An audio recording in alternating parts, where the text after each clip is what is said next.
Big TV digital exclusive breaking news చూస్తున్నాం. ఏదైతే నా అన్వేషణ కి సంబంధించి ఎప్పుడైతే సీతాదేవిపై ద్రౌపదిపై చేసినటువంటి వ్యాఖ్యలకు సంబంధించి ఎంత నెటిజన్స్ ఫైర్ అవుతున్నారో మనందరికీ తెలిసిందే. రకరకాల యూట్యూబ్ ఛానల్స్ నడుపుతున్న వాళ్ళు చాలా మంది, సోషల్ మీడియాలో వాళ్ళకంటూ ఒక ప్లాట్ఫామ్ ఉన్న వాళ్ళందరూ కూడా రకరకాలుగా వాళ్ళు వాళ్ళ అభిప్రాయాన్ని చెప్తూ ఉన్నారు. ప్రముఖ యూట్యూబర్స్ కూడా చెప్తూ ఉన్నారు. అంటే ఎవరైతే దీన్ని విమర్శిస్తూ ఉన్నారో, దీన్ని వ్యతిరేకిస్తున్నారో వాళ్ళందరూ కూడా తీవ్ర స్థాయిలో విమర్శలు గుప్పిస్తున్నటువంటి విషయం మనందరికీ తెలిసిందే. సో రీసెంట్గా ఏజుడ్ అనే కూడా ఒక యూట్యూబర్ ఎప్పుడైతే ప్రతి విషయం మీద, ఒక అంశం మీద, ఒక టాపిక్ మీద నిక్కచ్చుగా ఖరాఖండిగా మాట్లాడుకునేటువంటి ఏజుడ్ ఇవాళ అన్వేషణకి సంబంధించినటువంటి ఒక వీడియో కూడా రిలీజ్ చేయడం జరిగింది. హైందవ మతంకి ఎప్పుడైతే నా అన్వేషణ ఏదైతే మాట్లాడడం జరిగిందో, హిందూ మతంని ఇలా కించపరుస్తావా, హైందవ మతంపై వరుస దాడులపై చేసినటువంటి ఏజుడ్ వీడియో ఒక్కసారిగా అందరినీ కలిసివేసింది. నా రాముణ్ణి అంటే కొడకల్లారా ఖబర్దార్ అని చెప్పి ఏజుడ్ ఏదైతే మాట్లాడడం జరిగిందో, దాని తర్వాత ఒళ్ళు దగ్గర పెట్టుకుని మాట్లాడండి అంటూ మాట్లాడినటువంటి మాటలు నా అన్వేషణని డైరెక్ట్గా అటాక్ చేయకుండా ఇటు వీడియోస్ ద్వారా చేయటం వల్ల ఒకవైపు చాలా ఇంపాక్ట్ అవుతుంది. ఎందుకంటే ఎక్కువగా వ్యూవర్షిప్ ఉన్న వాళ్ళు, ఎక్కువగా దేని మీదైనా, ఎక్కువగా ఏ టాపిక్ మీదైనా అదే అంశానికి సంబంధించి కంటిన్యూస్గా బ్రీఫ్గా డెప్త్గా మాట్లాడే వాళ్ళది ఎక్కువగా జనాలు అట్రాక్ట్ అవుతూ ఉంటారు. జనాలు వాళ్ళ ఇంపాక్ట్ కూడా చేస్తూ ఉంటుంది. ఇవాళ ఏజుడ్ మాట్లాడిన తర్వాత హిందూ సంఘానికి సంబంధించి, హైందవ మతంకి గురించి కానీ, ఇట్లా దేవుళ్ళ మీద చేసినటువంటి మాటల గురించి కానీ ఇదంతా చూసిన తర్వాత రెచ్చిపోయి మాట్లాడినటువంటి ఏజుడ్ ఒక్కసారి అన్వేష్ కూడా అలా మాట్లాడడం జరిగింది. ఒకసారి మనం అసలు ఆయన ఏమన్నారు, వాళ్ళేం మాట్లాడారు అనేది ఒకసారి చూద్దాము. దానికన్నా ముందు ఏజుడ్ ఎందుకు చేయాల్సి వచ్చింది, ఏజుడ్ ఎందుకు విమర్శించాల్సి వచ్చింది, అసలు ఇప్పటివరకు చూసుకుంటే ప్రతి ఒక్కరు కూడా మాట్లాడారు, ప్రతి ఒక్కరు కూడా దీని గురించి వీడియో రిలీజ్ చేశారు, ప్రతి ఒక్కరు కూడా వాళ్ళ ఒపీనియన్స్ అయితే షేర్ చేసుకున్నారు. కానీ ఎందుకు ఏజుడ్ వీడియో డిలీట్ చేయాల్సి వచ్చింది, ఎందుకు డిలీట్ చేయాల్సి వచ్చింది, డిలీట్ చేసేది ఉంటే ఎందుకు మాట్లాడడం, ఆ తర్వాత అన్వేష్కి ఏమైనా భయపడారా, మధ్యలో ఏదైనా జరిగి ఉండొచ్చా, ఎందుకు ఇలా కాంట్రవర్సీగా వెళ్ళిన దాన్ని ఎందుకు ఇలా సడన్ గా వెనక్కి తగ్గడం, ఇదంతా ఎందుకు జరిగింది అనేది కూడా మనకు తెలుసుకునే అవసరం ఉంది. అండ్ దీనికి సంబంధించినటువంటి వీడియో మన దగ్గర ఉంది. అసలు ఆయన ఏమన్నారో ఒక్కసారి మనం చూద్దాం. వేరే మతాలను ఏమైనా దూషిస్తే ఎవరైనా అది కూడా చాలా తప్పది, హేట్ స్పీచ్ అంటారు, కరెక్ట్. బట్ హైందవ మతాన్ని అంటే అది భావ ప్రకటన స్వేచ్ఛ ఎట్లయిపోతుంది అంటే, ఇంతమంది జనాలు ఉన్నారు కదా, వాళ్ళ భావాల పరిస్థితి ఏంటి? రొమ్ము మీద బూటుకాలతో తన్ని వెళ్ళిపోతే ఒక వ్యక్తి ఎవరో వచ్చి పర్లేదు అది ఆ వ్యక్తి వాక్ స్వాతంత్రం అని చెప్పి ఎలా అంటారు మీరు? అక్కడ ఈ వ్యతిరేకత ఎందుకు, ఈ డిస్క్రిమినేషన్ ఎందుకు ఇక్కడ అని చెప్పిన ఇది నాకు జెన్యున్ గా నాకు కలిగిన ఫీలింగ్ ఇది. అండ్ ఇది ఎందుకు రిపీట్ అవుతూ వస్తుంది? ఈ అన్వేషణ ఫస్ట్ వ్యక్తి నేను చెప్పిన సినిమా ఎగ్జాంపుల్ ఉంది, రేపు పొద్దున్న ఇంకో వ్యక్తి వస్తాడు, ఇలా కంటిన్యూస్ గా ఎందుకు జరుగుతుంది? ఇది కాస్ట్ లేదని, ఇన్స్టిట్యూషన్ అంబిగ్విటీ ఉందని, అన్నిటికన్నా ముఖ్యంగా భయం లేదని. ఇది ఒక సిస్టమిక్ లూప్ హోల్, ఇది మనం ఖచ్చితంగా చేంజ్ చేయాలన్న ఫీలింగ్ నాకు కలిగింది. నా రాముడు గురించి, నా సీతమ్మ తల్లి గురించి, నా ఆంజనేయ స్వామి గురించి, నా శ్రీవారి గురించి, నా పరమశివుడు గురించి ఏదైనా మాట్లాడితే అలా మాట్లాడే వాళ్ళు ఎవరన్నా ఒక్కడని చెప్పి నేను చెప్పట్లేదు, కొడకల్లారా ఖబర్దార్. దేశంలో చేంజ్లు వస్తాయి, కాన్స్టిట్యూషన్ అమెండ్మెంట్స్ జరుగుతాయి.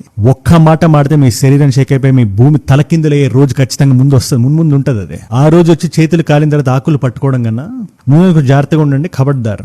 జాగ్రత్తగా ఒళ్ళు దగ్గర పెట్టుకొని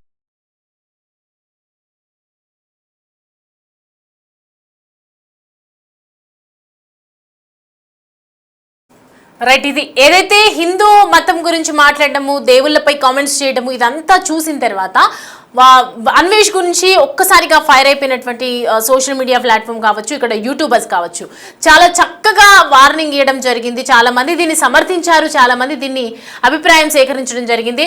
అండ్ ఏజుడ్ కూడా వీడియో రిలీజ్ చేసిన దాంట్లో కూడా ఖచ్చితంగా ఏ భయం లేకుండా నిక్కచ్చుగా స్ట్రాంగ్గా తను చెప్పాలనుకున్నది ఆ వీడియోలో చెప్పడం జరిగింది. రేపటి రోజున రాజ్యాంగం మారిపోతుంది, అనేక రకాలుగా చట్టాలు వస్తాయి, వీటన్నింటికీ ఒక ఆన్సర్ దొరుకుతుంది. అప్పటి వరకు మీరు మీ తీరును మార్చుకోకపోతే ఏం జరుగుతుందో మీరు చూస్తారు, ఖచ్చితంగా ఖబర్దార్ అని చెప్పి ఆయన మాట్లాడడం జరిగింది. ఇంత మంచి వీడియో ఎందుకు డిలీట్ చేశారు అని చెప్పేసి ఒకవైపు సోషల్ మీడియాలో పెద్ద ఎత్తున చర్చ కూడా జరుగుతుంది, అనేక రకాల మీమ్స్ కూడా వైరల్ అవుతున్నాయి. సో ఒక్కసారి దాని తర్వాత ఈ వీడియో చేసిన తర్వాత ఈ గ్యాప్లో ఏం జరిగి ఉండొచ్చు అనేది కూడా మనం తెలుసుకునే ముందు ఒక చిన్న క్లారిటీ తీసుకుందాం. అన్వేష్ మాట్లాడినటువంటి వీడియో ఒకటి ఉంది, అది ఒకసారి ప్లే చేయండి, చూద్దాం. ఎలా ఉన్నారు? Happy new year. మీ వీడియోలు నేను చూస్తూ ఉంటాను. మీరు నాకు ఎలా తెలుసు అంటే, ఫస్ట్ ఆఫ్ ఆల్ మీ తమ్ముడు ఫనీ హనుమంతు రేప్ కేసు ఏదైతే ఉందో, ఒక ఐఏఎస్ పిల్లలుగా పుట్టి నువ్వు నీ తమ్ముడు చేసిన అకృత్యాల్లో నువ్వెవడో నాకు తెలిసింది అంతవరకు. తమరు తెలిసిందే కదా, చిల్లర కంటెంట్ ఇది విను, కొండోమ్ ప్యాకెట్లకి గివే వేలు చెత్త కంటెంట్ చేసేవారు ఒక ఐఏఎస్ ఆఫీసర్ కొడుకులుగా పుట్టి మీరు. అయితే నువ్వెప్పుడు బత్తాయి రంగు పూసుకున్నావు, బత్తాయిగా మారావనేది జనంకి తెలుసు. టీనేజర్స్ని అడిగితే చెప్తారు తమరు ఎప్పుడు బత్తాయిలా మారారా అని. ఇప్పుడు నువ్వంటే బత్తాయి కానీ నేను బత్తాయిని కాదుగా. ఇప్పుడు నువ్వు ఇంట్లో కూర్చొని ఒక మైక్ పెట్టుకుని చెప్పాలి, ఏది అత్ పత్ పత్ పత్. నేను అలా కాదు, నేను దేశం తిరిగి అక్కడ చూసి చెప్పాలి. సో నువ్వు గూగుల్ ఇన్ఫర్మేషన్ చెప్పాలి, నేను తిరిగి చెప్పాలి. నాకు ఖర్చు అవుతుంది, నీకు ఖర్చు లేదు. అండ్ నీకు స్క్రిప్ట్ రైటింగ్కి వాడెవడో ఇస్తాడు, వాడు చెప్పింది చెప్పాలి. నీకు ఒక టీము గేము అబ్బో చాలా ఉన్నాయి. నాకు అలా కాదు, సింగిల్ టేక్. రోజుకి 15 వీడియోలు సింగిల్ టేక్లో చెప్పేస్తాను. 24 గంటలు నాన్ స్టాప్గా 128 దేశాలు తిరిగింది చెప్పేస్తాను. నాది single take. Okay, in the front there is a crocodile festival. ఇప్పుడు ఆ వీడియో తీసేస్తే 2026 నీకు శ్రీరామ రక్ష.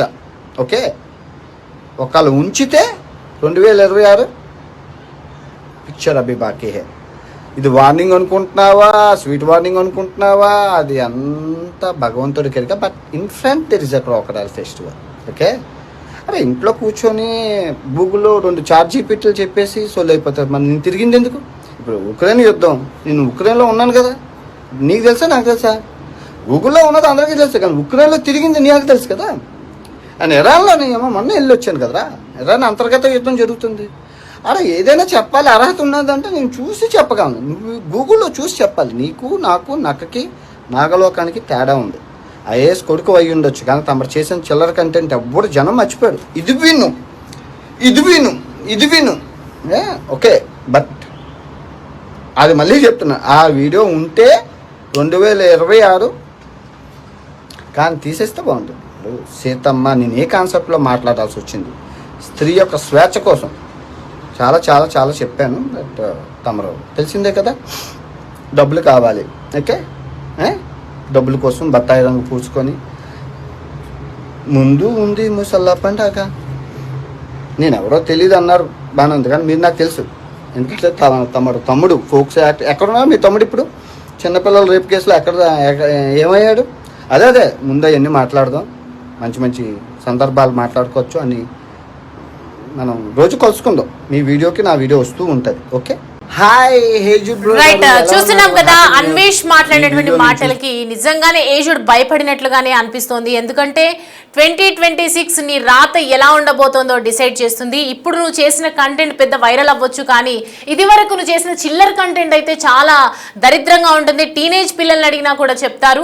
ఒక్కసారి నీ భాగవతం చూసుకుంటే, నీ ఫ్యామిలీ మెంబర్స్ ఏంటి, నీ కుటుంబ సభ్యుల సంగతి చూసుకుంటే కూడా అర్థమవుతుంది. నీ తమ్ముడు గురించి కూడా అని చెప్పి సంథింగ్ ఏదో మాట్లాడడం జరిగింది. ఆయనకు తెలిసిన ఇన్ఫర్మేషన్ ఏదైనా ఉండొచ్చు, మేబీ అవ్వచ్చు, అవ్వకపోవచ్చు. కానీ ఏజుడ్ ఎందుకు భయపడ్డాడు, ఎందుకు మాట్లాడి రిలీజ్ చేశాడు? దానికన్నా ముందు అంటే ఈ అన్వేష్ ఇలా రియాక్ట్ అవుతాడు, అన్వేష్ ఇలా దీనికి సంబంధించి వీడియో చేసి నా మీద ఇలాంటి మాటలు మాట్లాడతాడు అని చెప్పి ఎక్స్పెక్ట్ చేసి ఉండడా? ఎందుకు ఇదంతా జరిగింది, ఎందుకు ఏజుడ్ డిలీట్ చేయాల్సిన అవసరం ఏమొచ్చింది అనే విషయాలన్నీ కూడా అడిగి తెలుసుకుందాం. మా ప్రతినిధి గౌతమి మనకి అందుబాటులో ఉన్నారు. గౌతమి, ఏజుడ్ ఎందుకు వీడియో చేయడం కరెక్ట్గానే ఉంది? హిందూ మతాన్ని ఏమన్నా అంటే ఊరుకోము, దేవుళ్ళని ఏమైనా అంటే ఊరుకోము, రాజ్యాంగం మారుతుంది, రేపటి రోజున నీ అంతు తేలుస్తుంది, ఖచ్చితంగా ఖబర్దార్, నా రాముణ్ణి ఏమైనా నా శివుణ్ణి ఏమైనా అని పెద్ద పెద్ద డైలాగులు చెప్పి సడన్ గా అన్వేష్ వీడియో చేసేగానే ఎందుకు డిలీట్ చేసినట్టు? సంబంధించి ముఖ్యంగా మరొకసారి అంటే ఇప్పుడు ఎవరైతే ఇన్ఫ్లుయెన్సర్స్ అందరూ కూడా అన్వేష్ పైన తిరగబడడం జరిగింది. హిందూ దేవుళ్ళని తిట్టడం ఏంటి, అదేంటి ఇదేంటి అని చెప్పి, అంటే గతం నుంచి కూడా అన్వేష్ ఫాలోవర్స్ కావచ్చు, లేకపోతే అన్వేష్ చేస్తున్న కంటెంట్ కొంచెం రీచ్ కావచ్చు, ఇన్ఫ్లుయెన్సర్స్ అంటే తోటి ఇన్ఫ్లుయెన్సర్స్ అనేసరికి ఎక్కడో ఒక దగ్గర కొంచెం ఉంటుంది, అరే వీడు ఏం చేస్తున్నాడు, వీడికి ఎందుకు ఇంతమంది ఫాలోవర్స్ అని చెప్పి. సో ఇప్పుడు మనకి ఈ సిచ్యువేషన్ దొరికింది కదా అని చెప్పి ప్రతి ఒక్కరు కూడా తనని అన్ఫాలో కొట్టాలి అని చెప్పి ఈ రోజు ప్రతి ఒక్క ఇన్ఫ్లుయెన్సర్ బయటకు వచ్చి వీడియో చేస్తున్న పరిస్థితి కనిపిస్తుంది. ఈ నేపథ్యంలోనే ఐజుడ్ కూడా ఒక వీడియో చేశాడు. తన దేవతల గురించి లేకపోతే తన మతాన్ని గురించి, సాంప్రదాయాల గురించి కనుక మాట్లాడితే ఇది అన్వేష్ అనే కాదు, ఏ ఒక్కరు మాట్లాడినా కూడా ఊరుకునేదే లేదు, నా రామచంద్రుడిని, నా సీతాదేవిని అన్నా కూడా ఊరుకునేదే లేదు అని చెప్పి చాలా భారీ డైలాగులతోనే ఐజుడ్ వీడియో రిలీజ్ చేయడం కూడా జరిగింది. అండ్ రీచ్ కూడా అదే విధంగా ఉంది. అంటే ఇలాంటి కంటెంట్ పైన ఎప్పటికప్పుడు రియాక్ట్ అవుతూ ఉంటాడు. మరి ఈ నేపథ్యంలోని ఒక్కసారిగా మనకి అన్వేష్ బయటకు వచ్చి వార్నింగ్ ఇచ్చేసరికి వీడియో కూడా డిలీట్ చేయడం జరిగింది. అయితే మనందరికీ గుర్తున్నట్లయితే అందరికి గుర్తున్నట్లయితే ఐజోడ్ బ్రదర్ ఎవరైతే ఉన్నారో తను గతంలోని ఒక పోస్ట్ పైన తను చేసిన వ్యాఖ్యలు ఏవైతే ఉన్నాయో, ఒక తండ్రి బెల్ట్ మీద కూతురు పట్టుకొని ఊపేది ఏదైతే ఉందో దానిపైన తను చేసిన కమెంట్స్ ఏవైతే ఉన్నాయో ఎంత రచ్చకి దారి తీసాయో మనం చూసాము. ఒక ఆడపిల్ల ఒక తండ్రి బెల్ట్ మీద ఉయ్యాలు ఊగుతా ఉంటే అంత నీచంగా ఎలా మాట్లాడతారు అని చెప్పి ఆ రోజు ఎంత గట్టిగా కాంట్రవర్సీ అయిందో కూడా మనం చూసాము. ఆ ఇన్సిడెంట్ ని కూడా అన్వేషణ బయటికి, నీ తమ్ముడు ఏం చేశాడో తెలియదా, ఇప్పుడు నీ తమ్ముడు ఎక్కడున్నాడు, పోక్సో యాక్ట్ కింద జైల్లో ఉన్నాడా లేకపోతే ఎక్కడున్నాడు, నీవి కూడా బండారం బయట పెట్టమన్నావా, నీది బయట పెట్టకుండా ఉండాలి అని అంటే నువ్వు ముందు వీడియో అయితే డిలీట్ చేయని చెప్పి తను ఇచ్చిన వార్నింగ్ ఏదైతే ఉందో, మరి ఐజోడ్ ఎందుకు వీడియో డిలీట్ చేశాడు అంటే ఐజోడ్ ఏమైనా తప్పు చేశాడా, ఏమైనా తప్పు ఉందా, మరి ఇంత భయపడి అంటే అంత వార్నింగ్ ఇచ్చి ప్రతిదానికి బయటకు వచ్చి స్పందించే నువ్వు ఈ రోజు అన్వేషణ మాటలకి ఎక్కడ భయపడ్డాడు అని చెప్పి కూడా ఈ రోజు ప్రశ్నిస్తున్న పరిస్థితి కనిపిస్తోంది.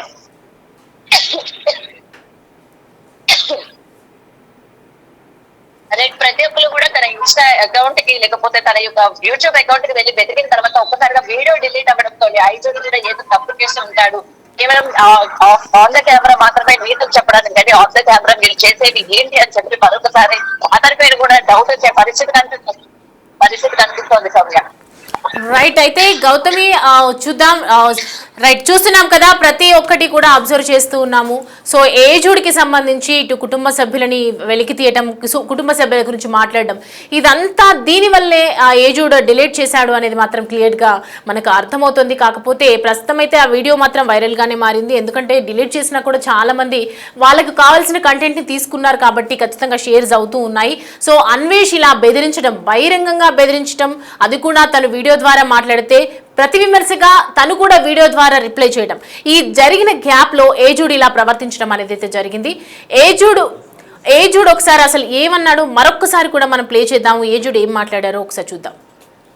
వేరే మతాలను ఏమైనా దూషిస్తే ఎవరైనా అది కూడా చాలా తప్పది. హేట్ స్పీచ్ అంటారు, కరెక్ట్. బట్ హైందవ మతాన్ని అంటే అది భావ ప్రకటన స్వేచ్ఛ ఎట్లయిపోతుంది అంటే ఇంతమంది జనాలు ఉన్నారు కదా, వాళ్ళ భావాల పరిస్థితి ఏంటి?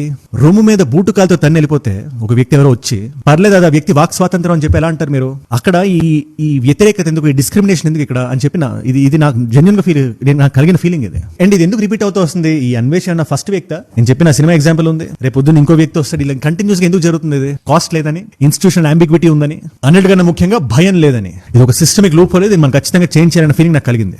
నా రాముడు గురించి, నా సీతమ్మ తల్లి గురించి, నా ఆంజనేయ స్వామి గురించి, నా శ్రీవారి గురించి, నా పరమశివుడు గురించి ఏదైనా మాట్లాడితే అలా మాట్లాడే వాళ్ళు ఎవరన్నా ఒక్కడని చెప్పి నేను చెప్పట్లేదు. కొడకల్లారా ఖబర్దార్. దేశంలో చేంజ్లు వస్తాయి, కాన్స్టిట్యూషన్ అమెండ్మెంట్స్ జరుగుతాయి. ఒక్క మాట మాడితే మీ శరీరం షేక్ అయిపోయి మీ భూమి తలకిందులయ్యే రోజు ఖచ్చితంగా ముందు వస్తుంది, ముందు ఉంటుంది. అది ఆ రోజు వచ్చి చేతులు కాలిన తర్వాత ఆకులు పట్టుకోవడం కన్నా ముందు జాగ్రత్తగా ఉండండి. ఖబర్దార్, జాగ్రత్తగా ఒళ్ళు దగ్గర పెట్టుకొని మాట్లాడండి, పర్లేదు ఒళ్ళు దగ్గర పెట్టుకొని మాట్లాడండి.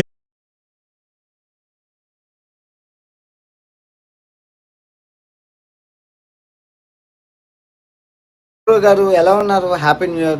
మీ వీడియోలు నేను చూస్తూ ఉంటాను.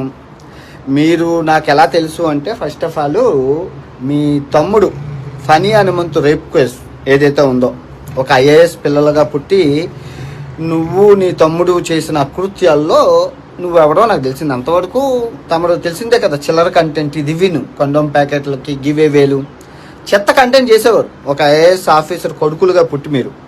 అయితే నువ్వెప్పుడు బత్తాయి రంగు పూసుకున్నావు, బత్తాయిగా మారావనేది జనంకి తెలుసు. టీనేజర్స్ని అడిగితే చెప్తారు తమ్ముడు ఎప్పుడు బత్తాయిలా మారారా అని. ఇప్పుడు నువ్వంటే బత్తాయి కానీ నేను బత్తాయిని కాదుగా.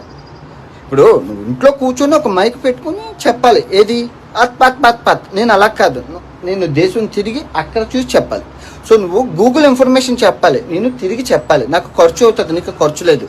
అండ్ నీకు స్క్రిప్ట్ రైటింగ్కి వాడెవడో ఇస్తాడు, వాడు చెప్పింది చెప్పాలి. నీకు ఒక టీము గేము అబ్బో చాలా ఉన్నాయి. నాకు అలా కాదు, సింగిల్ టేక్. రోజుకి 15 వీడియోలు సింగిల్ టేక్లో చెప్పేస్తాను. 24 గంటలు నాన్ స్టాప్గా 128 దేశాలు తిరిగింది చెప్పేస్తాను.